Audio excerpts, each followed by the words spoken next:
You ever prayed for something, begged God for something, and when it finally came, you realized you weren't ready for it? That's a real moment, a hard truth.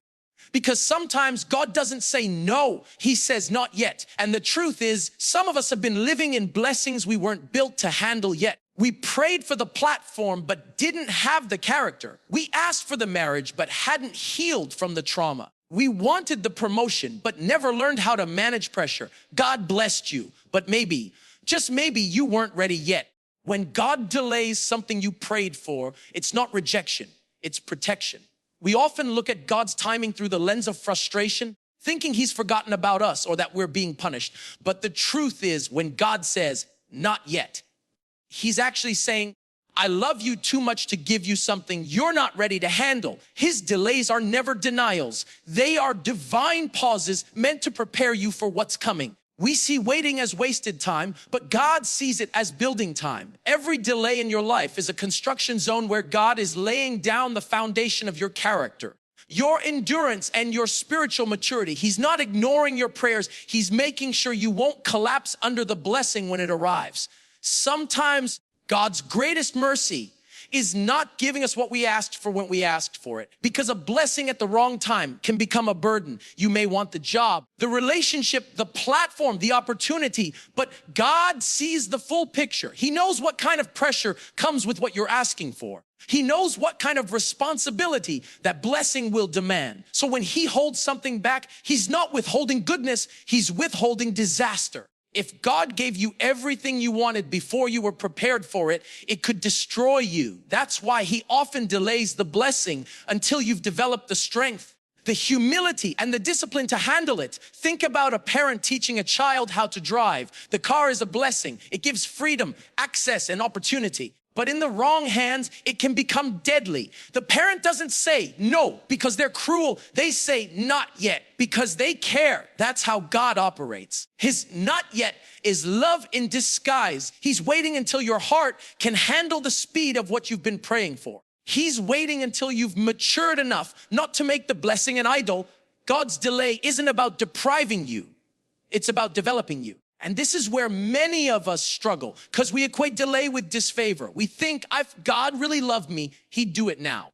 But sometimes the evidence of his love is in his restraint. God is not just the giver of blessings. He's the guardian of your destiny. He's watching over your life like a wise architect, making sure the foundation can carry the structure. If you try to build too fast, without letting the cement of your character dry, the whole thing will crumble. That's why he slows you down. That's why he keeps you in that waiting season longer than you expected. He's not punishing you. He's protecting what he's placed inside you.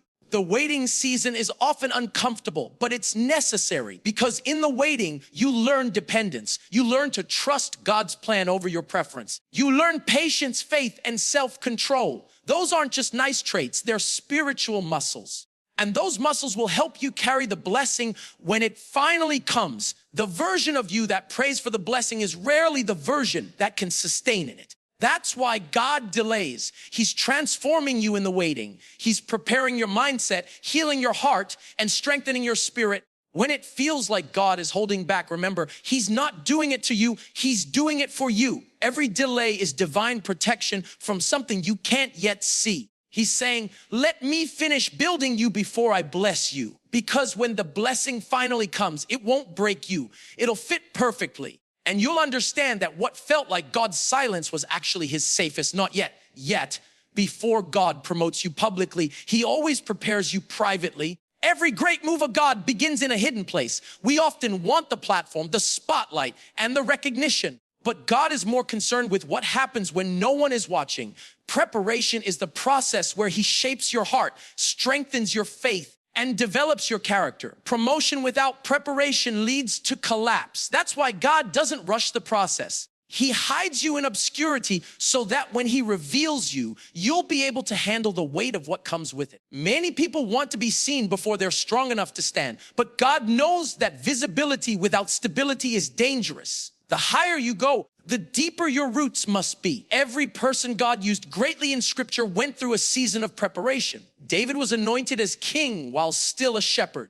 He had the oil, but not yet the throne. God sent him back to the pasture, not because he wasn't called, but because he wasn't ready. The field was his classroom. That's where he learned courage, humility, and worship. When he faced Goliath, his confidence didn't come from the crowd. It came from his time in the field. The private place is where God builds your confidence in him. Joseph had a dream of leadership, but before he could rule Egypt, he had to endure betrayal, slavery, and prison. Those dark seasons didn't disqualify him. They prepared him. They taught him integrity, forgiveness, and stewardship. Without that preparation, he wouldn't have had the wisdom to handle the promotion. The private season feels like nothing is happening, but in reality, everything is happening. God is shaping you when no one knows your name. He's testing your obedience when there's no reward attached. He's refining your motives to make sure that when he blesses you, you'll use it for his glory, not your ego. That's why you can't despise being hidden. God hides those he intends to use. The soil covers the seed, but that doesn't mean the seed is dead. It's developing in darkness. In that place of silence, roots are forming, strength is building, and identity is being forged. When you finally break through the surface, you'll be ready to grow tall because your foundation is deep. Many people want to skip the process, but skipping the process sabotages the purpose. God's preparation protects you from premature exposure. If he promotes you before you're ready, the pressure will destroy you. That's why he tests you in small things first. How you handle what's little determines how he can trust you with more. If you can be faithful with no audience, God knows he can trust you with influence. If you can serve when no one is clapping, he knows your heart is pure. That's why he often lets you labor in obscurity. It's not a punishment, it's a proving ground. When God prepares you privately, he's building the inner strength that success will require. He's developing consistency, resilience, and humility because the blessing will expose what preparation didn't fix. You may fool people with talent, but you can't fool God with character. Talent can get you there, but only integrity will keep you there. So he takes time to prepare you in secret so your character can sustain your calling in public. Preparation seasons can feel long, lonely, and confusing, but they're the most important part of your journey. They are the reason you'll stand when others fall.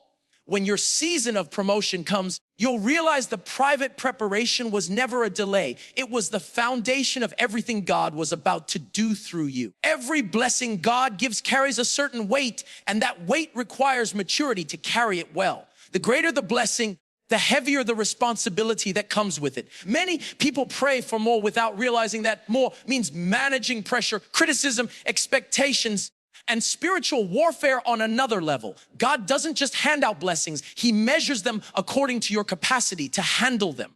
That's why some doors don't open until you grow stronger. God knows if he gives you something too soon, what was meant to build you could break you. The weight of the blessing will always expose the weakness of your character if you haven't allowed God to strengthen it first. When God increases your influence, he increases your testing. When he expands your platform, he also expands your responsibilities. That's why maturity must match the magnitude of your calling. A blessing is never just about receiving, it's about carrying. It's about handling the weight of it without letting it crush you. Some people ask for a throne, but can't even handle a task. They want the title, but not the training. They want the promise, but not the process that builds endurance. God's preparation seasons are designed to increase your spiritual stamina because he knows the next level comes with pressure you haven't experienced before. He's not being harsh, he's being wise. He won't let your gift take you where your character can't keep you. The weight of blessing can expose areas that still need healing. When you're promoted, the spotlight doesn't just reveal your potential, it reveals your cracks. If pride, insecurity, or unhealed wounds are still present, success will magnify them. That's why God takes his time developing humility and dependence in your heart before elevating you. He wants you to carry the blessing with gratitude, not entitlement. He wants you to represent him with integrity, not arrogance. The higher you go, the more your heart matters. That's why spiritual maturity isn't optional, it's essential. God doesn't want to bless you for a moment. He wants to bless you for a lifetime. But sustained blessing requires strong maturity. Maturity is learning to handle blessings with wisdom, not waste. It's knowing that what God gives isn't for showing off, but for serving others. It's managing success with stewardship and recognizing that every gift comes with responsibility. The more God gives, the more He expects. That's not pressure, it's purpose. He's trusting you to represent Him well in greater spaces. But if you don't have the maturity to handle criticism, temptation, or accountability, the weight of blessing can turn into the weight of regret. Maturity teaches you that blessing isn't about comfort, it's about calling. It's about walking faithfully under the load, even when it's heavy. That's why God allows stretching seasons before blessing season. He lets pressure build your patience, trials build your toughness, and setbacks build your self-control.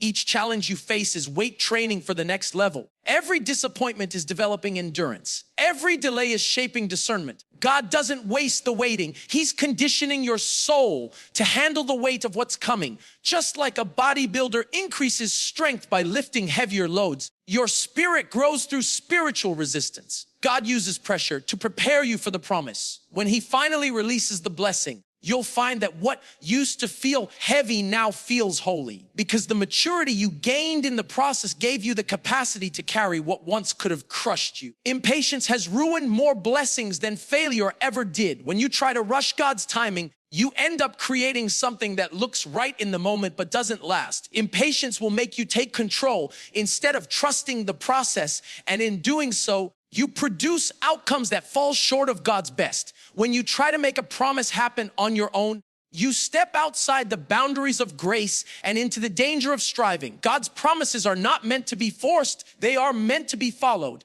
The danger of impatience is that it convinces you that you're ready when you're not, and makes you settle for something that's available instead of waiting for what's anointed. This is exactly what happened with Abraham and Sarah. God promised them a son, but when the promise took too long, they decided to take matters into their own hands. They produced Ishmael, a child born out of impatience, not divine timing. The result was conflict, confusion, and consequences that lasted generations. That's what impatience does. It gives birth to things that were never meant to exist. It gives you something to hold, but not something that will fulfill. You might think you're helping God, but really you're hindering what He was setting up. When you rush what God is still preparing, you get a version of the blessing without the fullness of it. Impatience comes from insecurity, the fear that God won't come through, that He forgot, or that you need to make it happen yourself. But faith says, even if it takes longer than I expected, I trust that God's timing is perfect.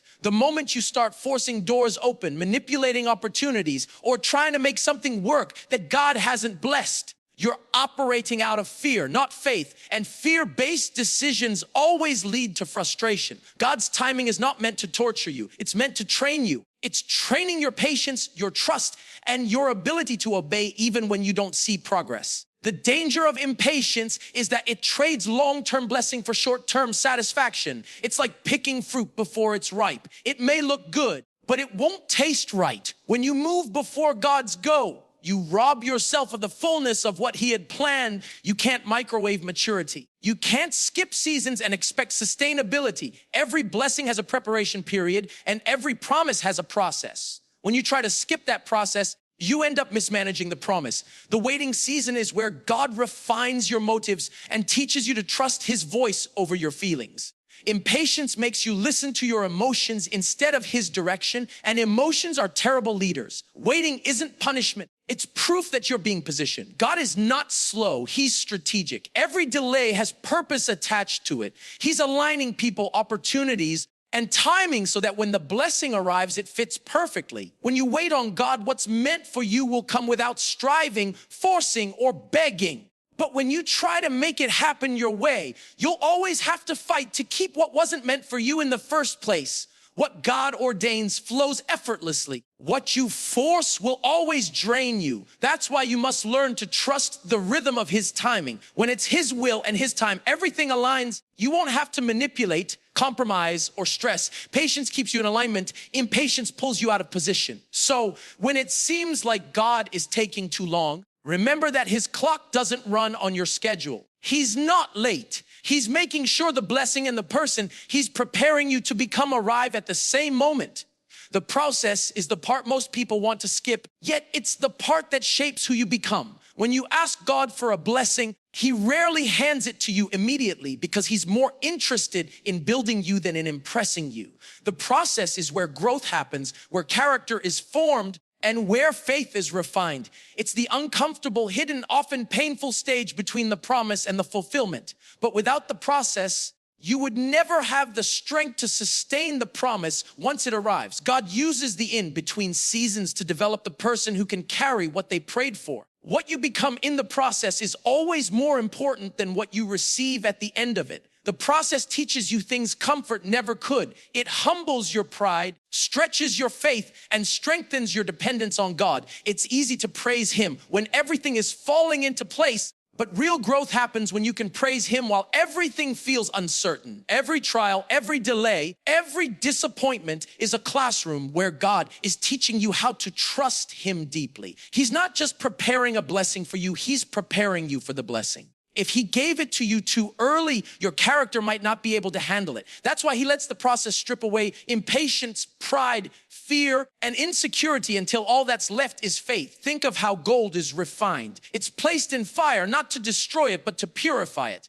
The heat removes impurities that the eye can't see. The process does the same thing for your heart. It burns away what doesn't belong, shaping you into someone who reflects the image of God more clearly. That's why the process feels painful. It's burning away your old habits, your old mindsets, your old ways of thinking. You prayed for transformation, but transformation always comes with pressure. Every great story in the Bible involves a process before the promise. Joseph had to go through betrayal and prison before ruling Egypt. Moses had to spend years in the wilderness before leading a nation.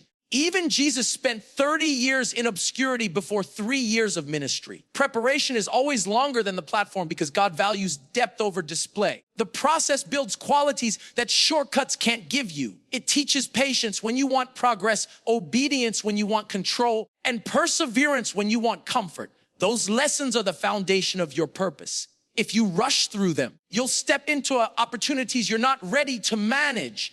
The blessing isn't just about what you get. It's about who you become through the journey of getting it. When you learn to embrace the process, you stop asking, when will God do it? And start asking, what is God doing in me? That shift in perspective is where peace begins to grow. You stop striving and start trusting. You realize that the waiting isn't wasted. It's working every day, every delay, every detour is molding you into someone who can handle more. The process builds endurance and maturity that lasts longer than the excitement of receiving something new. Blessings fade if they're not backed by growth. God doesn't just want to bless you once. He wants to sustain you continually. That's why the process is necessary. It ensures that what he gives you won't crush you. You might not see progress, but God is forming something inside you that will outlast the pain of the waiting. The strength you gain in the process becomes the very thing that allows you to stand strong when the blessing finally comes. The process builds the person, and the person is what God truly values. When your character finally aligns with your calling, that's when the blessing begins to fit effortlessly. You won't have to chase it, compete for it, or force it. It will naturally flow into your life because you've become the version of yourself that can sustain it. God's blessings are never meant to bring stress or confusion. They come with clarity and peace. When something is from God and you're ready for it, it fits like it was made just for you. You don't have to manipulate people, compromise your values, or push doors open. The same God who prepared the blessing has also been preparing you. And when the timing aligns, everything falls into place in a way that only he could orchestrate. So often, we think being ready is about feeling confident, but readiness is not a feeling. It's a condition of the heart. God measures readiness by maturity, humility, and obedience. You can't fake it. You either have it or you don't. When you're finally ready, you don't need to make announcements or prove your worth. The fruit of your growth will speak for you. Doors that were once closed will start opening because your preparation has matched your purpose. Opportunities that used to overwhelm you will now feel manageable because you've developed the capacity to handle them. God's timing is always perfect. And when the right moment comes, the blessing doesn't feel forced. It feels fulfilled. When the blessing fits, you'll also realize why it had to take so long. You'll look back and see how every delay was divine. Every disappointment that once frustrated you was actually direction. Every closed door was protection from something that wasn't meant for your destiny. The readiness season makes you grateful for the waiting season because now you understand that what God was building inside of you was more important than what he was bringing to you. When the blessing finally arrives, it won't overwhelm you. It will confirm everything he's been preparing you for. You'll walk in it with confidence, not pride, because you know you didn't earn it. You were equipped for it. There's something peaceful about being ready. You stop striving. You stop chasing validation. You stop comparing your journey to others because you trust the pace of God's plan for your life. You know that what he has for you won't miss you. You no longer have to force outcomes because you understand that forced things fall apart, but favored things flow. When God's favor meets your readiness, there's an ease to everything you touch. It doesn't mean there won't be challenges, but it does mean you'll have the wisdom and strength to handle them with grace. That's what divine alignment looks like.